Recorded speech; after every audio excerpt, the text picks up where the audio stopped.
This episode of the Old Dogs REI Network is brought to you by Mino Studio.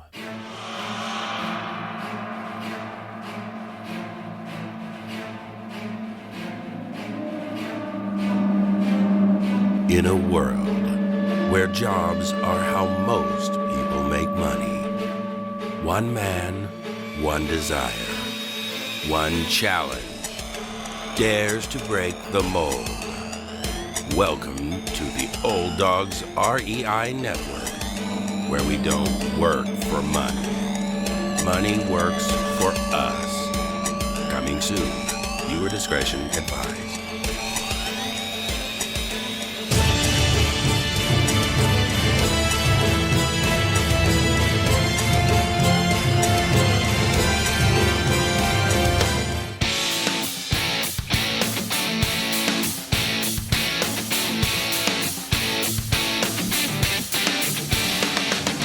Welcome to the Old Dogs REI Network, where cash flow is king. Real estate investing, the means, so you can enjoy your retirement dreams. This is the show where we cut right to the chase. No sales pitch, no long monologues, just simple how-to real estate investing advice, so you can earn the passive income you need to enjoy your retirement today. And now, your host and chief old dog, Bill Manacero. Welcome to the Old Dogs REI Network. I'm your host, Bill Manacero, and this is the show where 50-plussers and anyone else who wants to join us get solid, no sales pitch real estate investing advice to help generate real cash flow. This podcast airs twice weekly on Mondays and Fridays, and if you aren't already a subscriber, go to iTunes or Apple Podcasts, type in Old Dogs, spelled D-A-W-G-S, find our podcast and subscribe. Well, we have a real interesting show for you today. This is a phenomenon that I happened to just stumble on. I actually was called in sort of a mastermind where Coliving was the subject. And it was pretty funny because I don't know what I was doing there because I didn't even know what Coliving was. And so it was quite an interesting event for me. I a lot of people that were in that space, and you're going to find out all about it here because the gentleman that's with us is Connor Moore. Connor Moore is a world traveler and self-proclaimed people person that truly believes in the ability of co-living to improve the way people live in the 21st century. Spending the past 2 years getting his MBA in Malaysia, Connor had the opportunity to visit dozens of co-living operators around the world and has been sold on the concept ever since. Connor currently holds a variety of co-living focused positions, including an associate role at a real estate investment company called Nomos Group. He's also the head of content at a global nonprofit called Coliv, and is also the author of Coliving research, a co-living research blog called Coliving Corner. In his free time, Connor enjoys backpacking, scuba diving, and pretending he's a good dancer at social gatherings. That sounds like fun. All right, Connor, welcome to the Old Dogs REI Network. Yes, Bill, thank you so much for having me. I guess, or like you mentioned there, I think I'm glad this is a podcast, so I won't have to show anybody any dance moves. So it should be fun today. Makes me want to go to Zoom content. Everybody keeps pushing me, and I'm kind of going, here we could catch some of Connor's, fancy footwork, but I guess I'll have to wait, Next time. Yeah, there you go.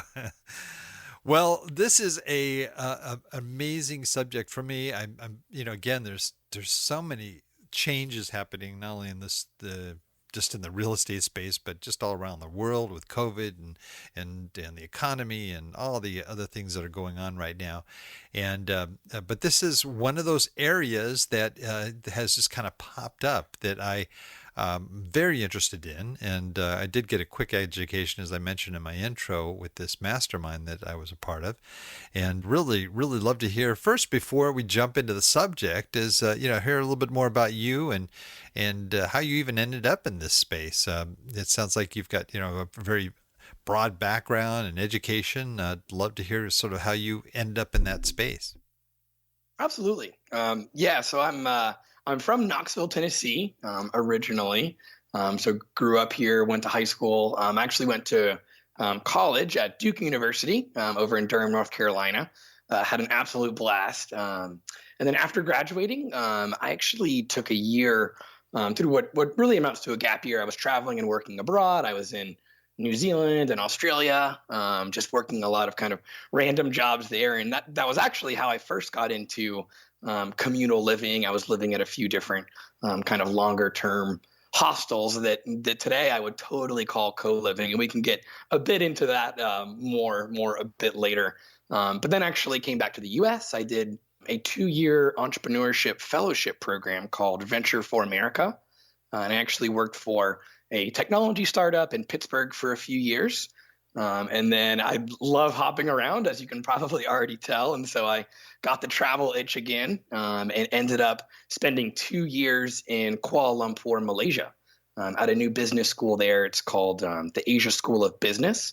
And it was actually started between the Central Bank of Malaysia and MIT Sloan Business School. So it was a fantastic opportunity. We got to travel all around Southeast Asia working on different business projects, and I was spending a lot of that time visiting co-living places as well.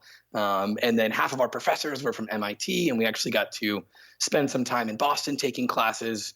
But it was a fantastic experience. And then I guess it was in April of this year, April 2020.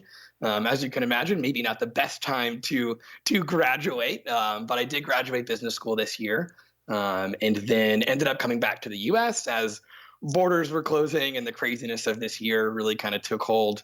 But then I've been immersing myself in a lot of different co-living opportunities that you mentioned in the intro, working for Nomos Group on the more of the real estate finance side, and then working with a nonprofit called Coliv, which is the largest network of co-living professionals in the world. And we produce content, we host events, we do a lot of kind of education and networking in the global co-living industry. And then as well, I've been putting out some kind of thought leadership pieces out there on my blog, Co-Living Corner, which has been a lot of fun to kind of practice the writing muscles. Anyone who's ever done any kind of writing, it's extremely difficult, but it's been a lot of fun to really dive into a lot of the different facets and the kind of ground level aspects of co-living. So hopefully that's a good enough of an intro for you. Oh, that's excellent, Connor. Thank you. Yeah, maybe we could just start with just as best as you can, sort of a clear, sort of comprehensive definition of co-living. Yes, that's probably a great place to start. So it's honestly a bit difficult because I think since the kind of concept is so new, that there are a lot of kind of definitions floating around out there. But the idea of co-living is nothing new.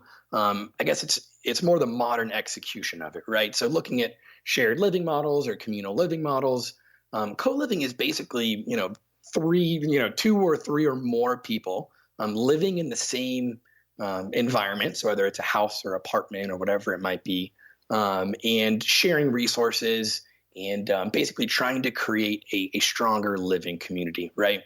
Than other traditional models. So today, whether you live in suburbs and you live in a single family home, or you live in a 30-story apartment building in a downtown large urban area, for one reason or another, in a lot of different living trends, we've actually lost a lot of the neighborliness, if you will, of having more face-to-face interactions. And technology has kind of, while it's brought us together in a lot of ways, we do spend, I think, more time looking at screens today than we did 20 years ago, not to mention 40 or 60 years ago. So co-living, I guess, to kind of come back to the definition, is looking at creating a communal shared living model that better responds to the way that we live in the 21st century. I think is kind of the definition that I've kind of come upon. And then obviously there's a lot to unpack there in looking at the actual ways that it's executed. There's many different ways that it is around the world. But the main concept is looking at the shared living experience of three or more people, I think. Gotcha. So you'd say three or more as opposed to two or more? Yeah, so I think like sure you could have two or more, and I'm not going to sit here and say, oh, you only have two, therefore it's not co-living, right? I mean, I think that wherever we draw that line, but the idea is that it's I guess a community of people, right? So when you start to get three or four living in a unit, and then maybe there's a five or six units in the building, I think that's kind of a maybe a smaller co-living community, and then they can get extremely large, I guess, as well. But the general idea, without trying to put a single number on it, is just people kind of coming together and agreeing to share a place and share resources and be great community members for each other. Yeah, I mean, to me, it sounds a lot like college life. Okay, it sounds, Mhm. and I mean, we would rent a house, and a bunch of people would live in that house, and we'd rent sometimes pay by the bed, or there's different variations of that. And then in summertime, we'd go traveling, and a lot of times that'd be like Europe, and then we'd get the hostel experience like you mentioned Right. earlier, and it sounds a lot like a hostel. So I'm trying to sort of, again, get my arms around this. Now, is there a time limit on what would co-living? I mean, could you co-live for one day? Could you co-live, I mean, for on a 1 year lease? I mean, or is it really less restrictive that, maybe there isn't a lease involved? Yeah, no, great question, Bill. And I think when it comes down to it, there's this huge kind of spectrum that right now is kind of getting the stamp of co-living, right? And so whether it's you stay at a hostel for a week and technically you're sharing a room with a few other people, like is that called co-living, or does it need to be a longer term kind of thing where you can actually spend quality time with people, get to know them over months and years, right? And so I think when when I'm kind of thinking about co-living, I try to not put a like a time limit on it. But I think the like main idea is thinking about, okay, it's probably around a month. I just said I don't like to put a time limit on it, but I think when you look at a month or longer, that's when the kind of the co-living operator, the like manager of that property, can really start to introduce some community events, whether it's yoga sessions or movie nights or happy hours or hikes on the weekend or whatever it might be. And those events and those shared living spaces, the idea is to encourage and facilitate meaningful human connections, right? So, if you go to a hostel in Europe, like you just mentioned, Bill, I don't know how many, super meaningful connections you can make by spending 2 or 3 nights in a shared living hostel, right? But when Right. you're thinking about going to a city for a month, or like you mentioned, maybe signing a year lease, and you end up having roommates or other kind of folks that are you're around for a longer sustained period of time, that's when you can really start to capitalize on the community aspect of co-living, which for me is certainly the most important. Okay, so that definitely clarifies that definition. Having that community element, very different than an Airbnb or something like that that may Right. have shared facilities, but people aren't generally doing things together or necessarily spending a lot of time with each other. Sometimes it's just a bed, right? So, That's um, exactly. okay, so that does clarify a little bit more. It still seems to have sort of a temporary feel to it. I mean, would people be in a co-living situation for 3, 4 years, 5 years? Yeah, it's a great question, and I think like right now, when a lot of folks think of co-living, what they're thinking of is, I don't want to say transition housing, but when you graduate high school or you graduate college and you're not yet married, so let's say that's maybe 20 years old to maybe your mid 30s. That's kind of the co-living crowd at the moment. I definitely don't want to restrict it to that, because when you think about it and you think about senior housing or potentially even like assisted living environments, those are kind of the original co-living places, Yeah, honestly. right, right. It's It's true. it's obviously a very different demographic, and the wants and the needs of those people are certainly different. But the idea is that you have this group of people that don't mind or actually prefer living with folks that maybe they're not related to, which is, I think, the kind of the traditional living style, at least here in the U.S. And you say, hey, if we want to spend more time together and people that share interests with us, and kind of pool our resources as well, right? And it ends up being an environment where kind of everybody benefits, right? And so I think when you're kind of looking at, is it kind of like a longer term or shorter term, when you're thinking about the folks that right now are the typical kind of co-living crowd, again, that kind of 20 years old to maybe 35 kind of range, they're pretty transitional and pretty transient population, right? Especially nowadays when it's easier to move around. It's, it seems like, 50 years ago, people used to get a job, and then 30 some odd years later, they would retire at that same job, right? And now it's just completely different. If you're at some of my friends that have been at jobs for 2 or 3 years, and we're like, wow, you've been at that company forever, which is Right. which is hilarious, right? It's like, that's not the way that it used to be. And so, but now people are moving around more. And so I think you were kind of onto something, Bill, when you kind of mentioned, it does seem like a more temporary kind of living solution. And I think there is some truth to that. But a lot of the bigger co-living players, at least in the US, you are required to sign a 6-month, or some of them even 12-month lease. So you might be there at least for a few years. I know there's one co-living operator in California called Open Door. And I think their average stay, I think I heard this right on a call a little while ago, was 2.7 years. So it's longer than the industry average for sure. But I guess different styles of co-living might lend themselves to kind of different average stays, if that makes sense. Right. No, that's good. Good point. Yeah. I just kind of thinking sort of the evolution, too, and why I saw it in the sort of the college years is that, you go into, usually start in a dorm, and then you kind of get sick of the dorms and you want to kind of get out, have a little more freedom and less restrictions, and then you room with a bunch of people. And then there's, you graduate, and, maybe you're going to go to grad school. You're still sort of doing the shared living, type Right. of thing. But then there's that point where you're kind of like, I'm just kind of tired of living with all these people, not that they're, they may be great friends, but it's like, okay, I just need my own space, Totally. but, so you kind of see this evolution that kind of goes on there. But I know that, just again, from my own research, just seeing that there are a lot of different variations, that you have the shared room type situation where you may have bunks, for example, and I think Open Doors one I had seen where they actually have like little bunks, and then you can write on with chalk or something on the side of the bed, that this is your bed, or you have your own room or space or even pod, but shared restrooms or things like that. So Right. it just really just depends on what you're looking for, or do they tend to fall more into, shared room type situations?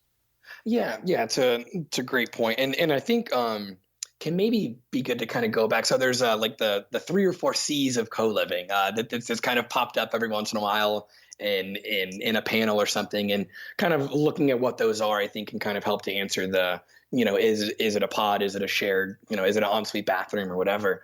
And so looking at those, it's community, cost savings, and convenience. And then sometimes there's a fourth one, comfort, that's kind of added in there. But the idea is to kind of remove all of the frictions of moving to a new city and living somewhere, right? And so the modern living experience, if it's, you got to pay for your Wi-Fi bill, you got to pay for your water, you got to pay utilities, you got to, figure out all these different things about a building and like being in a new place and, finding friends. And so co-living operators have kind of come along and said, well, what if we can provide, housing or like living as a service, right? And so you're basically saying, okay, all of those frictions and all of those things that are tough about moving to a new city, let's try to make it easier for people, right? And so I think that's why you're seeing the demand. But I think when we're looking at, okay, is it a pod? Is it, more a traditional apartment with ensuite bathrooms? That kind of comes down to which of those C's that specific co-living operator is focusing on, right? So there's a co-living operator called Haven Co-Living in Los Angeles, down near you, Bill, and they actually have, I think it's around 4 beds in each of their rooms, right? So think of it more like the bunk bed, kind of more hostel style, right? Right. And so the kind of demographic they're looking for is folks that are looking to move to LA and not break the bank, right? Obviously, if you're fitting, 4 people in a room that might fit one person or, whatever it might be somewhere else with that square footage, the cost that you pay is much, much lower, right? And so I think, but then again, if you're looking for, community and maybe convenience, there's a big, one of the biggest co-living companies in the U.S. right now is called Common. It's based out of New York. And they're looking at more of the community and the kind of the convenience and the comfort side of it, right? So they have much longer leases. You almost always have your like an ensuite bathroom, and then you end up sharing the kitchen and the living room area, right? And then there's also some amenities provided. So you have, dishwasher soap, you've got paper towels, toilet paper, all that kind of stuff is actually provided, and it's included in the overall rent, right? And so I think that's when you start to see, okay, what kind of living product do I want? And what kind of demands do I want my living product to cater towards, right? And so if it's cost savings, you're certainly going to find more of the bunk bed style, the more shared bedrooms. And if it's more longer term, looking at the community and the convenience, then maybe it's, the kind of typical apartment experience, but with some service layers. And then as well, with a focus on developing a community within the building and maybe even within the city itself. Gotcha. Now, zeroing in on community, the whole aspect of community, I mean, I don't know, what your experiences were in college and what have you, but sometimes you get sort of placed with a roommate that you didn't have a chance to, have a say in one way or another, and ends up being Right. sort of the roommate from hell, just no, this guy's Totally. psycho, or whatever. And who decides on who, I mean, who's going to move in the room with you? And is that, is that something that the community decides, or is that something that the owner operator, would decide? Yes, this is a really good question. I've certainly kind of thought deeply on this one, and there's actually a lot of kind of community aspects of it. There's actually some legal aspects as well. So can kind of dig around here. I'll try not to go too far on a tangent, but really really interesting topic. So I think that like co-living, obviously, if you're looking at a a 6-bedroom unit and maybe I move into it, but I don't move in with any roommates that I knew, right? I think that's really the only difference between, kind of moving into an urban co-living environment and a traditional apartment. Typically with a traditional apartment, you might move in with some friends or friends of friends, or you find a roommate online. I know Craigslist has been a, kind of opportunity for that in the past. But co-living, it's really, really unique in that it's an industry where your customers, in this case, your tenants or your living members, are also like a core part of your product, right? When you're providing an apartment building, you're providing 4 walls, a roof, and the stuff in the apartment, right? When you're doing co-living, you're providing a living experience. You're providing the community. You're providing, how that person's going to hang out on the weekend, and the events that they're going to participate in. And so a massive part of that is choosing who is going to live in that community, right? So the kind of process that co-living companies go through, and of course they all have their own kind of vetting process or whatever you might want to call it. But really we can kind of distill it into like a 3-step process. So one is looking at the branding. Then the second is looking at the application process. And the third one is looking at the onboarding process.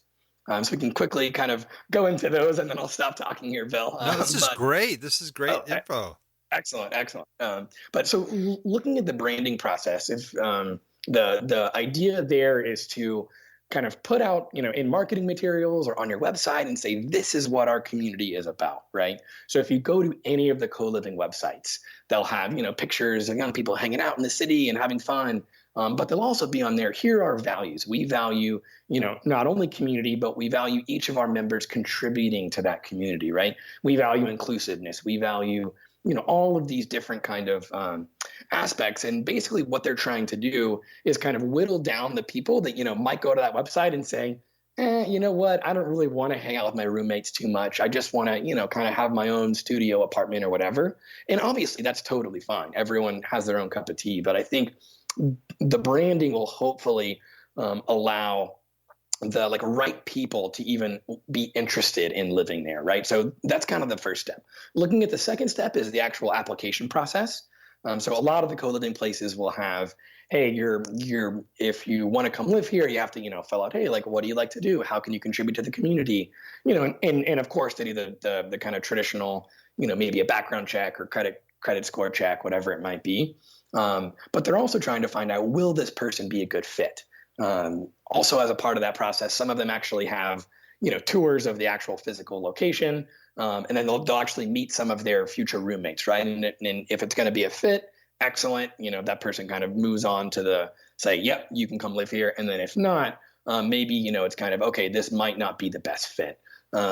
Small aside, this is actually where you can maybe get in some legal hot water as far as allowing person A to be admitted to live in this building and person B not, you know, even if it's not based on race, gender, religion, anything like that. Of course, there can be some kind of legal case that says you didn't let this person live here. This is bad news. So that's certainly something that I think co-living companies might need to grapple with or might have to grapple with in the future. But the hope is that application process will, one, I guess, kind of educate the potential tenant on this is the kind of community you're coming to live in, and then hopefully find the right people to come live there. And then the last piece is the onboarding process. So once that person is says, "Hey, I'm going to move in," and they show up on the doorstep for day one to check in. I think the kind of traditional landlord and tenant relationship is, here are the keys, pay the rent every month, and don't break anything. And then you don't see your landlord like maybe for a year or whatever, right? For co-living, you're really trying to provide, like I mentioned before, the entire living experience. So not that you're holding the hand of the person, the like member or tenant that's coming in, but you're really trying to make sure that they're going to have a fantastic living experience, right? And so I think when you're looking at the onboarding process, co-living companies have developed a way to say, hey, maybe we're going to have the first week you're here, we're going to have a welcome dinner and we're going to invite everybody and we're going to pay for pizza for the whole place and have you meet face to face with everyone there. And we're going to show you this is the, local bread shop or the local coffee shop and really make you feel at home. And with that idea, once you kind of buy into the community, you buy into, the area surrounding you and your roommates and everything, hopefully that will allow the community to thrive and hopefully, to kind of get back to the very beginning, to hopefully avoid those kind of nightmare roommate situations where hopefully you have everyone getting along and that core part of your product, that community, kind of firing on all cylinders and hopefully growing organically. Okay, that's real helpful. What's interesting, especially about your background, is you are in various levels of this, which I thought would be very, very, very valuable to sort of get your, your viewpoint. One, you're very much into the community aspect of it, and it sounds like because you're blogging on it, you're talking about this lifestyle, you're focused on that, but you're also with a company that is. That's looking at this as a means to generate income here, and so I think that's very interesting. And not only that, but you've lived in the co-living type situations, you know it firsthand. So I thought that there was having all of those different backgrounds or experience allows you to kind of look at it from a broader standpoint and beyond just, hey, this is just, let's, if somebody wants to get into co-living as an investor, you just buy a house and, and put as many kids as you can Right. in there and boom, you're making money, and, and I've had people on the show, that's exactly what they do. They go to a university and they try to get something within walking distance of the school. Mm-hmm. They'll take a 3-bedroom and try to make it into a 4-bedroom it becomes becomes strictly just an investment. But this sounds like it's much more involved in that. And I would like to hear kind of on the investment side of it. You're obviously involved in this company that that is investing in various types of co-living. I don't know, facilities, what you call them. Right. Maybe you can touch a little on that, and how as an investor do we look at co-living? Is this look like this is an up and coming thing that's really just going to take off? Is it are there certain types of co-living situations that are more that are a hotter investment than another? I mean, maybe you can give us a little bit of that perspective. Yeah, absolutely. So the idea that you mentioned before, right, of saying, okay, if there's a 3 bedroom in New York or there's a 3 bedroom in San Francisco, I don't know when it was, maybe about 10 years ago, maybe 20 years ago, a 3 bedroom was no longer a 3 bedroom. There was always a fourth person, right? So you throw up a wall in the middle, whatever it is, Yeah, and cut the living room or the dining room down. exactly, right. And so I think that's actually a big reason, kind of that gave birth to co-living, right? And it was saying, if this is such a problem and rents are so out of control, looking at the kind of the housing affordability crisis, and people are having this kind of workaround of cutting off half of their living room and dining room, then wait a minute, maybe there's some way that we can kind of formalize this.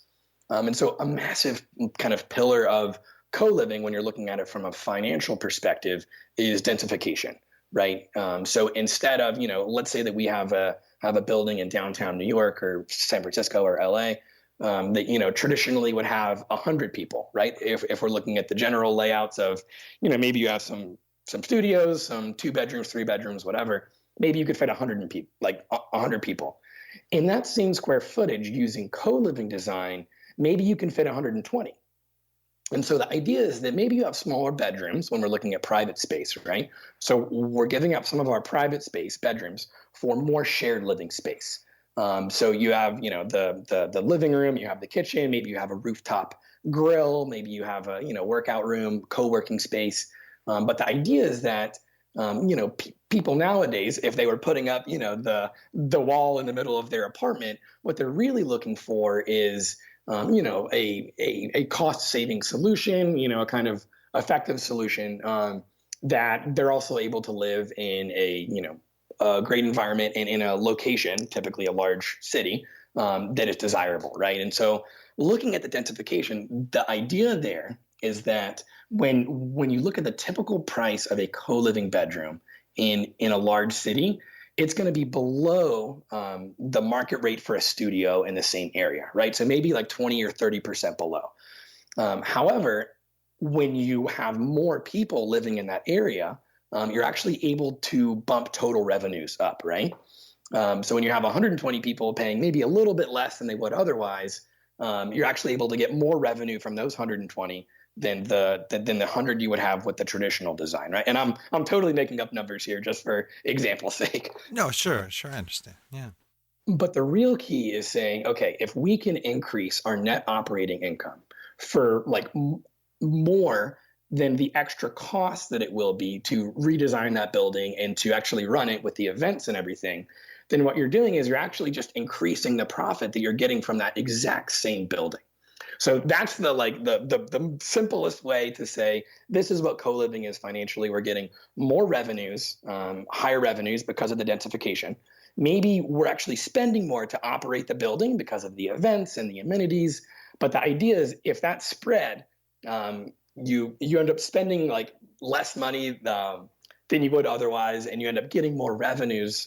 Then you actually end up with a higher profit, right? And so a lot of the current developers and co-living companies are looking at a lot of these buildings and saying, okay, a traditional real estate developer would look at it and they would say, oh, well, maybe we have 10 bedrooms, we can sell them for 1,000 each. Maybe our total revenues is 10,000. We'll spend, 30% of that, and then we'll bring home, 70%. Well, maybe the co-living would say we have 12 bedrooms or 13 bedrooms. We'll sell them for 90 or whatever it is. And you actually end up bringing more home at the end of the day. So that's the kind of, hopefully I didn't muddle it up too much, but that's the general idea of the kind of financial side of co-living.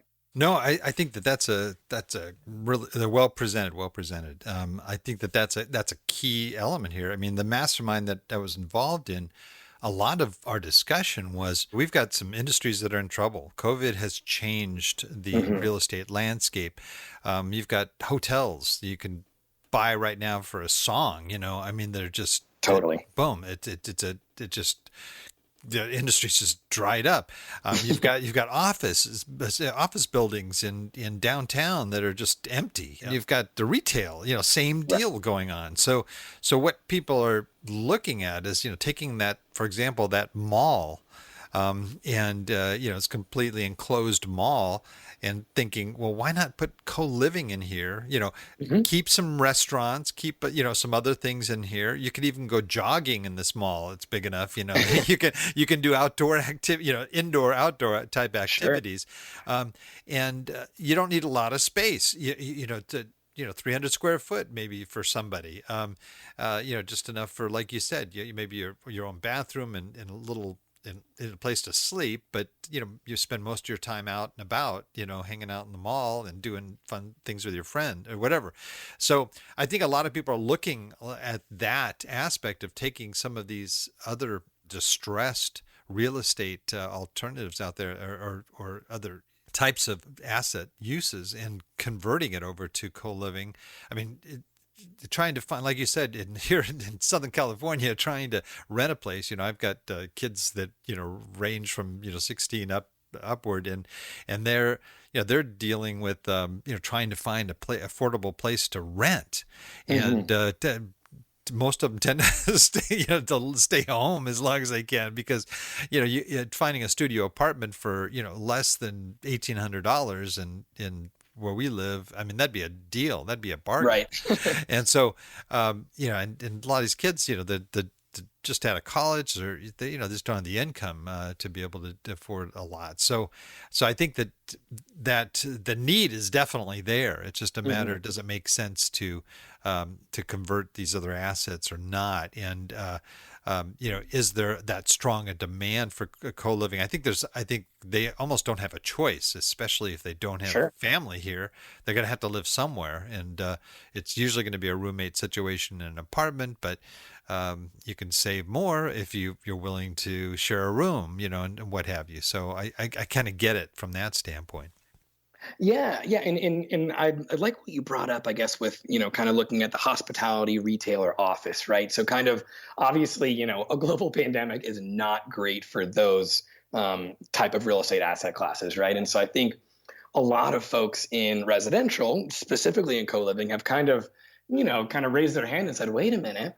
I think some of these either malls or office space downtown, like typically those are, or hotels even, those are located in desirable locations, right?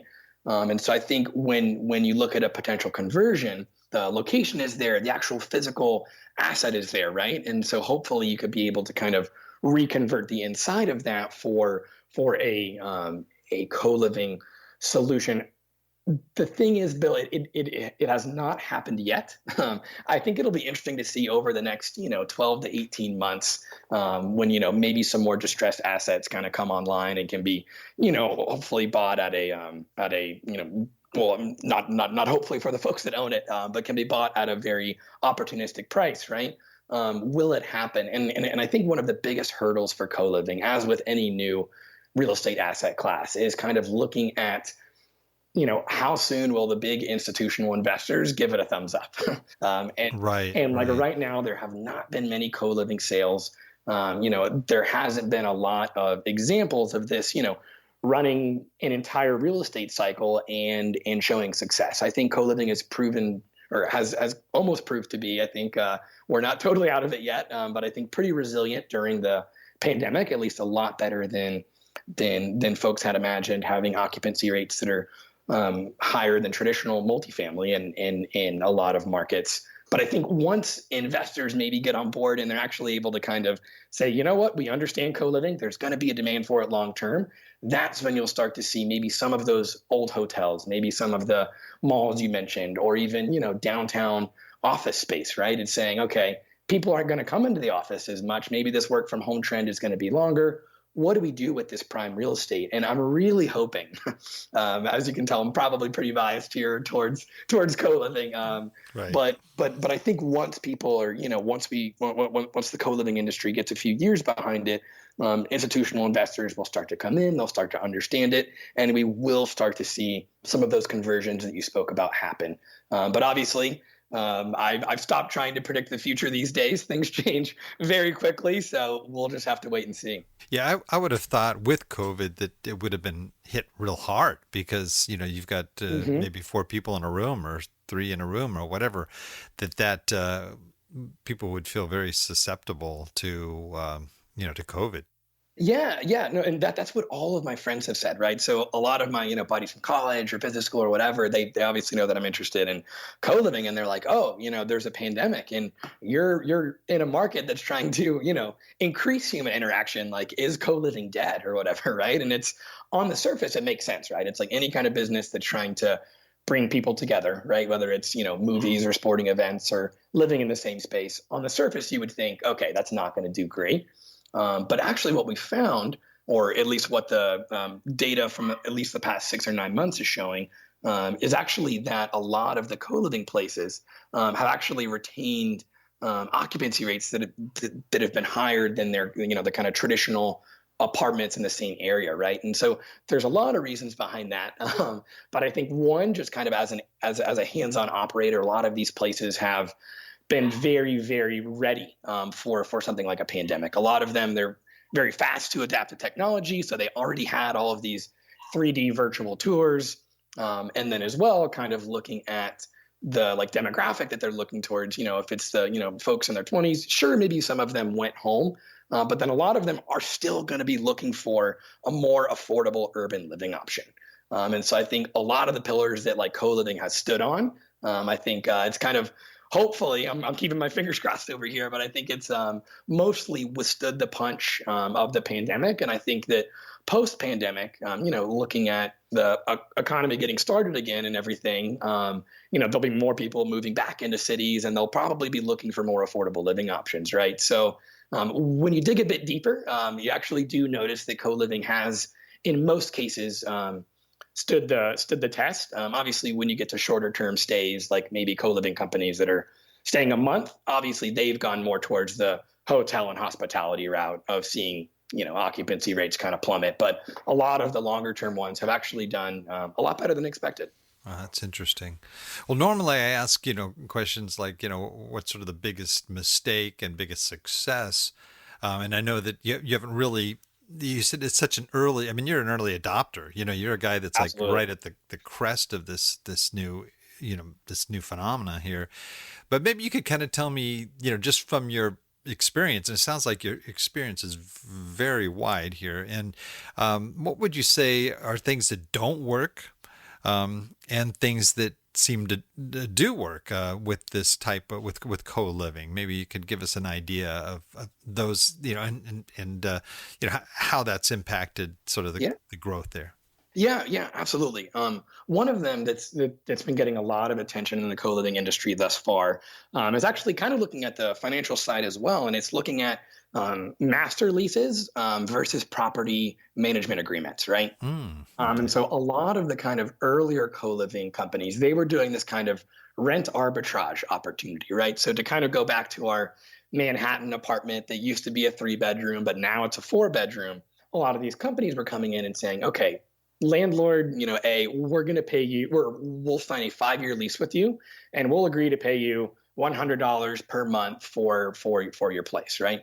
And then they would turn around, maybe spruce it up, have maybe do some interior design, and then they would go out and sell it for, again, I'm making up numbers, but maybe 120, 20 to 30% margin there. And then that's how they would make money, right? In good times, this is a fantastic model, right? Because you have all of the upside, and hopefully occupancy rates in a lot of these desirable cities are extremely high, right? So you do end up doing well. What a lot of companies have unfortunately found, and there's actually been a few co-living companies that have actually gone under due to this, is, inevitably there will be a market downturn. That's how a real estate cycle works, right? And so looking at the pandemic, if you've signed this master lease for 5 years and you're only 2 years in, you're still on the hook, regardless of who's living in your apartment for those 5 years, right? And so you used to be getting $120 and paying 100 and putting 20 in your pocket. Well, now when one of those rooms is empty and 25% of your profits are gone, now you're only getting, 90 in the door and you still have to pay that 100, right? And so I think a lot of companies, because of that, have shifted over to property management agreements that operate more like hotels, right? So if we look at how, Hyatt or Marriott, and they say, hey, we're going to operate this building that you own. We're going to, anything above, X amount for revenue, we're going to split 50-50. Again, making up numbers, and then you'll also pay 4% of revenues as a management fee, right? And so a lot of the companies are really shifting even some of their current agreements towards that property management because it really works out much better for all kind of parties involved. If you're a landlord and your tenant leaves during a pandemic, good luck trying to sign another lease, right?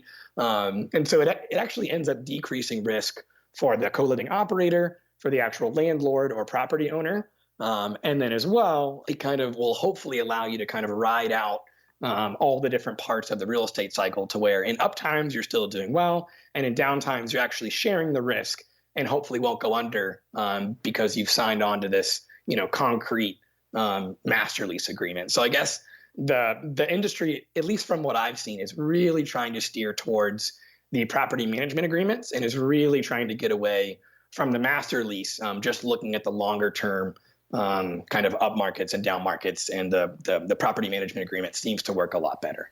Great example. Awesome.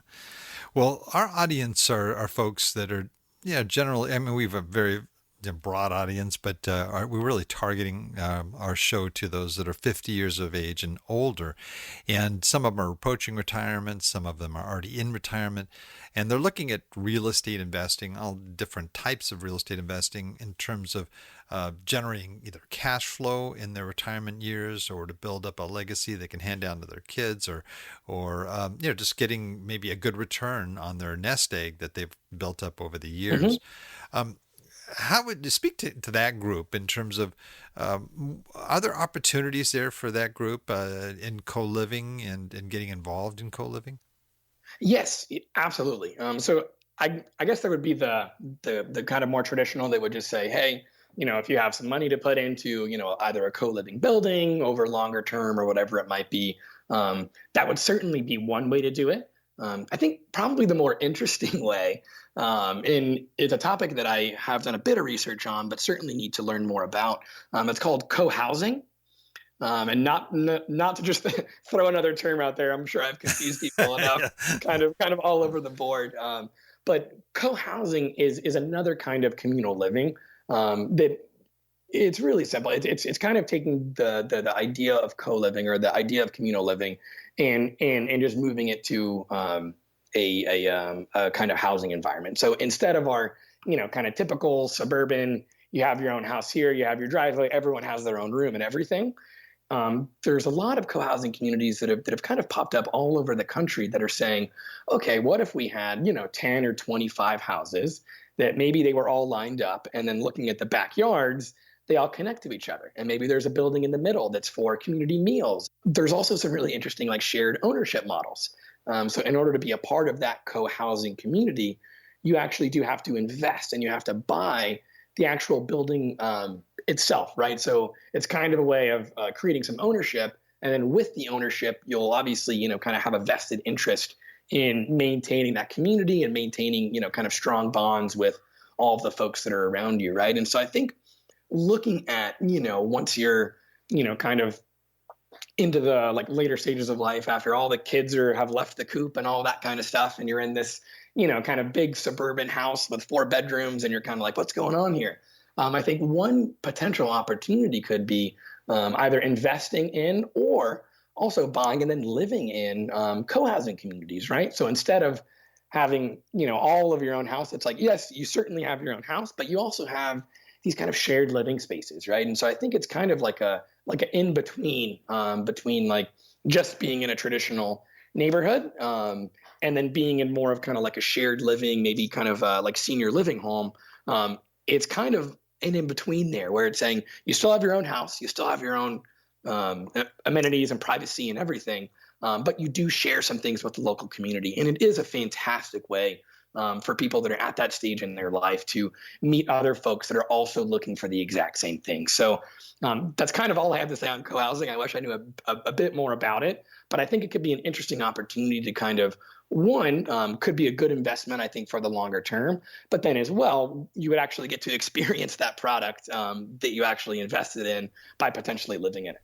That's a great idea. A lot of empty nesters usually they'll just sell their home and take that money and either buy or rent or whatever or travel or what but the idea of doing something like a co-housing or co-living type situation, it's also a very good alternative that Yeah, I think brings so. some income in. Yeah.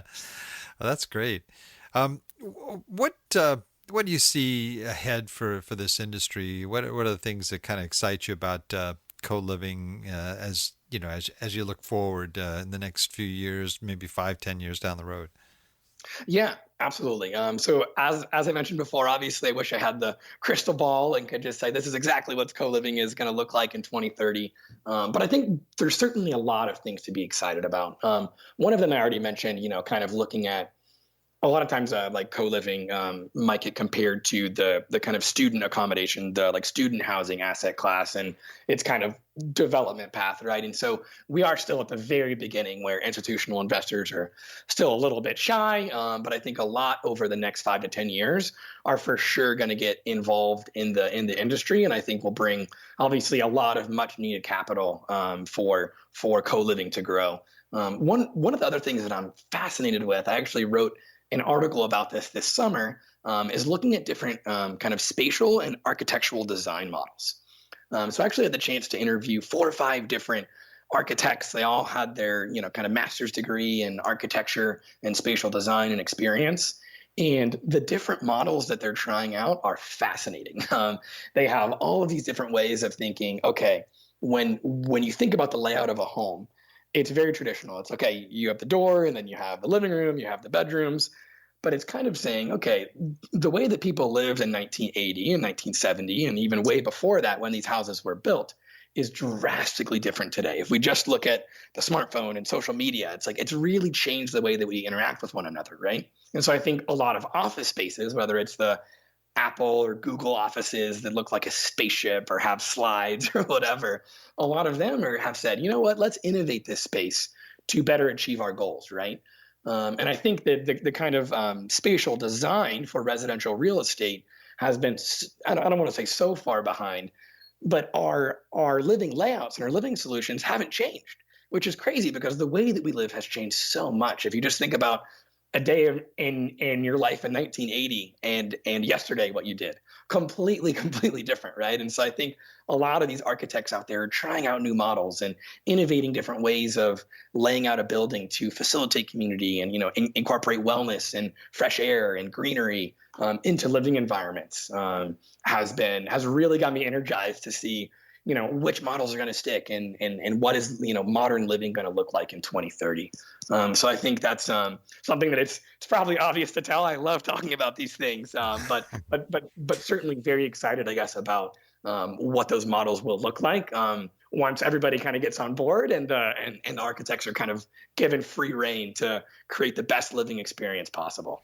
Interesting. Yeah. I remember years ago, going to Japan and going into a hotel and I felt like I was in a pod, I mean, it was, because the land was so limited there. And Sure. so these hotels would have this tiny little spaces. You just kind of, it's like getting into skinny jeans or something, just, Totally. Hong Kong's the same way, you're definitely. trying to get in there, slide into that bed, and you hope you don't bump your head on the ceiling, But I think maybe that may be an area, I don't know, that we may be moving into as land values change and people's needs and costs and so forth. You put it all together, but that's very interesting that you mentioned that because I think redesigning the home, the space that we live in is may very likely change. That's fascinating. Well, we have zipped by here time-wise. I could probably go on for a long time here with you, but I want to respect your time and our listeners as well. But we have what we call our wrap it up session, and I ask you a series of quick questions. It's kind of like a lightning round, and you share resources that have been of value to you. Let's do it. All right. Favorite real estate book? Brave New Home is a recent one by Diana Lind, and I would really recommend that one. It's all about how single family housing, maybe there's a better kind of solution for the future. So Brave New Home is a good one. Oh, that's great. I hadn't heard that one before. Excellent. How about just a favorite general business book? I mean, you're an MBA, probably had to read a few of those, right?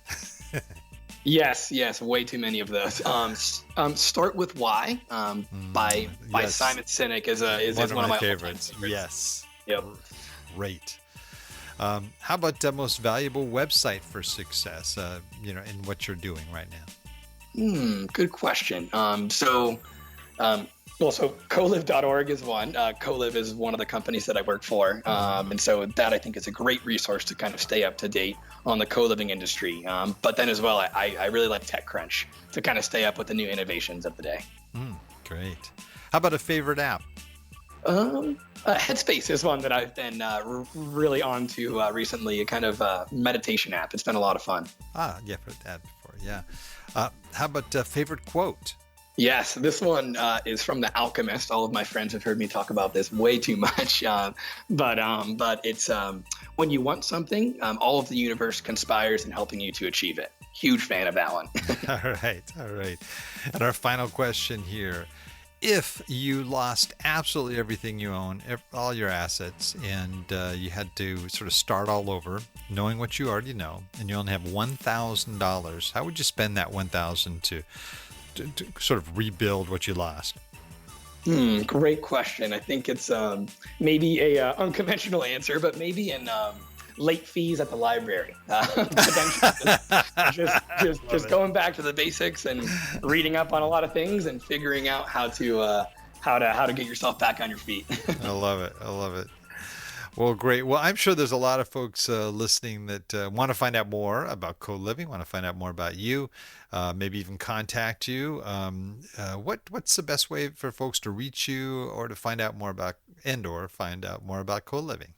Yeah. So as I mentioned before, my co-living blog, if you'd like to check that out, that is at colivingcorner.com. And then as well, my email address is cmoore, CMOORE, 9634 at gmail.com. As you can tell, again, I love talking about this stuff. So please feel free to reach out with any questions, or we can hop on a call or anything like that. That's great. Well, thank you. And, we have a tradition here for all of our guests. We are called the Old Dogs REI Network. So now I don't know if any, pets are allowed in co-living type situations, but nonetheless, you have to give us your best, sort of co-living pet here, but probably a dog, right? Give us your best old hound dog, Hal. Are you ready? Sure. Yeah, I guess I can go for it. We'll try to get one. All right. All right. All right. I don't know how that stacks up against your other ones, but yeah, good way to end it. I love it. Well, thank you so much for coming on, Connor. Great topic, great information. Really appreciate it. Absolutely, Bill. Yeah, thanks again for having me on. You've got a great show, and we'll certainly be listening to future episodes to stay updated on the real estate industry. Oh, awesome. And I just also want to thank all our Old Dog listeners out there for joining us. I know there's a lot of other things you could be doing right now, but the fact that you've taken the time to join us means a lot, and we really appreciate it. Please note, everything that Connor talked about today will be outlined in detail in our detailed show notes on the Old Dogs website at olddogsreinetwork.com/blog.